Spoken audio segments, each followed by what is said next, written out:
Galera, já que agora a gente definiu o conceito de calor, é importante a gente definir também o conceito de temperatura. Então coloque isso na cabeça de vocês, pelo amor de Deus. Calor e temperatura são grandezas físicas diferentes. Beleza? O calor ele é responsável por aumentar a temperatura de um corpo, assim como ele é também responsável por diminuir a temperatura, porque eu sempre forneço ou retiro o calor de um corpo. Beleza? Quando eu forneço calor para um corpo, quando eu forneço energia para esse corpo, o que eu estou fazendo? Eu estou fazendo com que a temperatura desse corpo aumente. Ou seja, quando eu forneço calor para um determinado corpo, eu estou aumentando o grau de agitação das moléculas que compõem esse corpo. E quanto maior for esse grau de agitação das moléculas que compõem esse corpo, maior vai ser então o que nós chamamos de temperatura de um corpo. Então a temperatura ela está associada à energia das moléculas. Quanto maior for o nível de energia, quanto maior for a energia cinética dessas moléculas, maior vai ser o quê? A temperatura desse corpo. Então a gente pode dizer o seguinte: temperatura ela é uma medida do grau de agitação das partículas que compõem o corpo. Calor é uma energia térmica em trânsito que passa espontaneamente do corpo de maior temperatura para o corpo de menor temperatura. Beleza? Galerinha, agora eu quero chamar a atenção de vocês para uma coisa. Eu até coloquei aqui na lousa para me escrever, para poder mostrar isso para vocês, tá?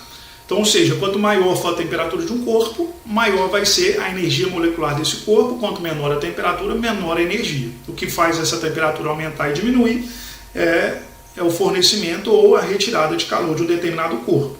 Agora presta atenção, se eu pegar um determinado corpo, qualquer, e esse corpo, por exemplo, está com uma temperatura de 100 graus Celsius, e eu colocar esse corpo próximo de um outro corpo, vou pegar aqui vermelho, e esse corpo vermelho está com uma temperatura de 20 graus Celsius. Se eu colocar esses dois corpos próximos um do outro, ou dentro de uma caixa, por exemplo, isolando esses dois corpos, o corpo com maior temperatura, ou seja, o corpo mais quente, ele vai sempre transferir calor para o corpo mais frio. Beleza? E essa transferência de calor é o que nós chamamos de lei zero da termodinâmica. Então, se eu pegar dois corpos com temperaturas diferentes, colocar esses dois corpos dentro de uma caixa, um sistema isolado, por exemplo, o que tiver maior temperatura vai sempre transferir calor para o que tiver menor temperatura, até que ocorra o que nós chamamos de equilíbrio térmico. Então, a definição do conceito de calor nada mais é do que o que a gente chama de lei zero da termodinâmica. O corpo mais quente sempre vai transferir calor para o corpo mais frio, até que ocorra o equilíbrio térmico. Beleza? Galerinha, e é justamente por causa dessa transferência de calor que a gente, por exemplo, coloca uma blusa de frio. Por causa dessa transferência de calor que eu entro, por exemplo, numa piscina e eu sinto a temperatura da água da piscina mais fria, depois eu acostumo. Isso tudo são fenômenos que estão relacionados com a transferência de calor. Então, por exemplo, por que eu coloco uma blusa de frio no inverno ou num dia frio? É para evitar que o meu corpo perca calor para o ambiente. Por que, por exemplo, quando eu entro na água eu tenho aquela sensação de frio e depois eu acostumo?